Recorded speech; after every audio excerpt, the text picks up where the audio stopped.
मुद्दा असा आहे, दादा पण इथं आहे, जेव्हा दुसऱ्यांदा जेव्हा निधीचा स्टे आला होता त्या दरम्यान एक आरोप करण्यात आला होता की इथले धाराशिवचे जे आमदार आहेत ते कुठेतरी तुमच्याकडे प्रवेश करतो असं तुम्हाला आश्वासन दिलं आणि दिसते ह्याच्यामध्ये काय नाही असं काही नाही. पण शेवटी एक गोष्ट आहे, कोण प्रवेश करतो आणि कोण करत नाही, आज करणार उद्या करणार की परवा करणार, ह्या विचारामध्ये जिल्ह्याचा विकास आपण खुंटवायचा का किंवा थांबवायचा का?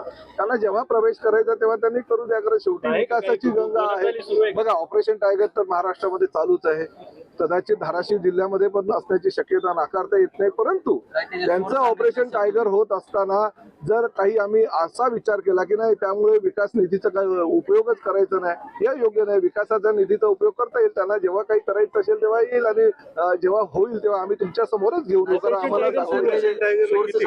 ऑपरेशन टायगर आहे, राज्यभर चालू आहे, राज्यभर चालू आहेत, म्हणजे आपल्या जिल्ह्यामध्ये चालू असणार. परंतु निश्चितपणे लवकरात लवकर तुम्हाला त्या बाबतीतली सूचना आम्ही देऊ. त्या बाबतीतली सूचना लवकरात लवकर आम्ही तुम्हाला करू.